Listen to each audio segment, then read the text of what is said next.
O livro do profeta Sofonias. Sofonias viveu durante as últimas décadas do Reino do Sul de Judá. Foi quando o rei Josias tentou realizar uma mudança real na terra, removendo ídolos e restaurando o templo para a adoração do único Deus de Israel. Mas Israel estava longe demais. A adoração a outros deuses estava enraizado demais na vida do povo. E acabou que o orgulho de Josias o levou a uma morte trágica no campo de batalha, quando ele colocou Jerusalém em rota de colisão com a Babilônia. E Sofonias tinha previsto tudo isso. Ele advertiu os líderes de Jerusalém durante anos, e esse pequeno livro é uma coletânea de poesias que resumem sua mensagem.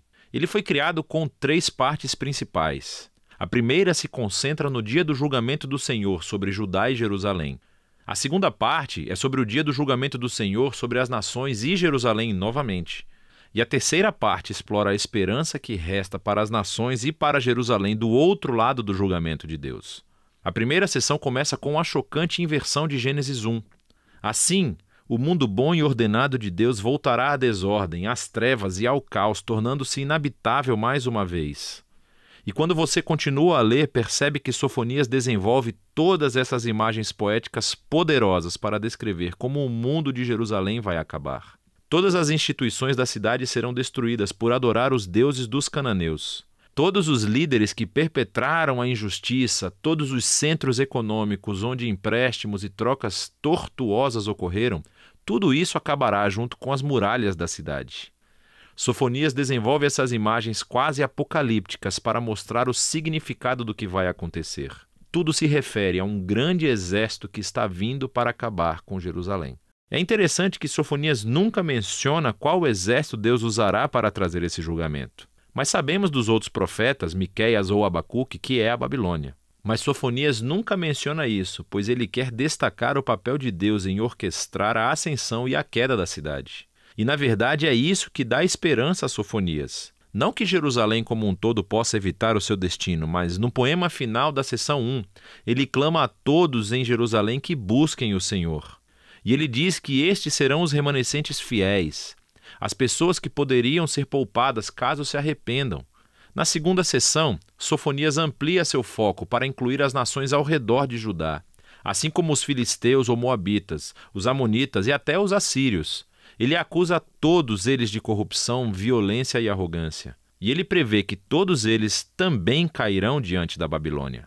E o mais chocante é que o grupo final de pessoas visado nessa sessão são os israelitas em Jerusalém. É como se os líderes, profetas e sacerdotes de Israel fossem tão corruptos e violentos, tão afastados do seu Deus, que nem os reconhecesse mais como seu povo. E assim essa sessão termina com a decisão final de Deus.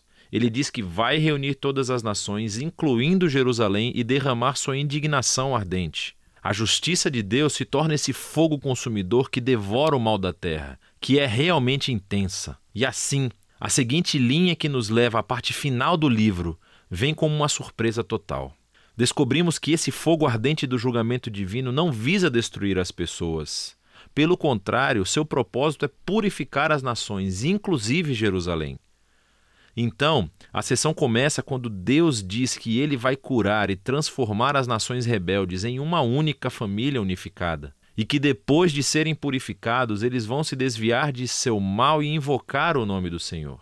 Essas imagens apontam para o cumprimento da promessa de Deus a Abraão em Gênesis 12, de que Deus encontraria uma maneira de abençoar as nações, inclusive Jerusalém. A conclusão do livro enfoca a restauração da cidade no centro das nações. A presença de Deus está na cidade restaurada, junto com aquele remanescente fiel que foi humilhado e transformado pela misericórdia de Deus. E eles são chamados para cantar e se alegrar. E então, nessa imagem impressionante, nos é dito que Deus é um poeta que também quer cantar. Seu Deus viverá entre vocês e comemorará com vocês com cânticos de alegria, diz Sofonias. O poema de encerramento do livro termina com essas imagens muito poderosas sobre Deus, reunindo em sua família os excluídos, os pobres e os aflitos, onde os exalta em um lugar de honra. E é assim que o livro termina. Esse pequeno livro de Sofonias contém algumas das imagens mais intensas da justiça e amor de Deus entre todos os profetas. A sua justiça é sobre a sua paixão em proteger e resgatar o seu mundo do horror do mal humano e da violência. Deus não tolerará as coisas horríveis que os humanos fazem uns aos outros e ao mundo dele. mas ele traz essa justiça para restaurar e criar um mundo onde as pessoas possam florescer em segurança e paz por causa do seu amor. E assim Sofonias nos força a unir esses dois aspectos do caráter de Deus, a sua justiça e o seu amor. E ele quer que descubramos juntos que eles contêm a esperança futura do nosso mundo. E é disso que se trata o livro de Sofonias.